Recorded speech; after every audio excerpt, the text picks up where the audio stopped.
ನುಡಿಸುವ ಕ್ರಮ.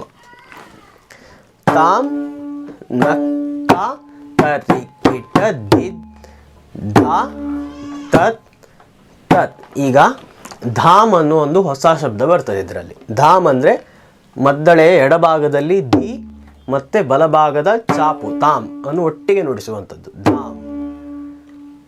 ತಾಮ್ ನಕ್ಕ ತರಿ ಕಿಟ ದಿದ್ ಧ ತತ್ ತತ್. ತಾಮ್ ನಕ್ಕ ತರಿ ಕಿಟ ದಿದ್ ಧ ತತ್ ತತ್. ಈಗ ಇದರ ಮತ್ತೊಂದು ಸಾಹಿತ್ಯ.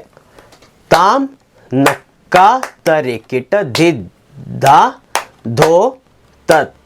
ತಾಮ್ ನಕ್ಕ ತರಿ ಕಿಟ ದಿದ್ ಧ ಧೋ ತತ್. ತಾಮ್ ನಕ್ಕ ತರಿ ಕಿಟ ದಿದ್ ಧ ಧೋ ತತ್ ತಾಮ್. ಈಗ ನುಡಿಸುವುದು ಕ್ರಮ ಹಾಗೆ. ತಾಮ್ ನಕ್ಕ ತರಿ ಕಿಟ ದಿದ್ ಧಾಮ್ ಧೋ ತತ್. ತಾಮ್ ನಕ್ಕ ತರಿ ಕಿಟ ದಿದ್ ಧ ಧೋ ತತ್ ತಾಮ್. ತಾಮ್ ಅನ್ನುವಲ್ಲಿ ಈ ತಾಳದ 1ನೇ ಪೆಟ್ಟು ಬೀಳ್ತದೆ. ಆಮೇಲೆ ಧೋ ತತ್ ಅನ್ನುವಲ್ಲಿ ಕೊನೆಯ ಪೆಟ್ಟು 14ನೇ ಪೆಟ್ಟು ಬೀಳ್ತದೆ.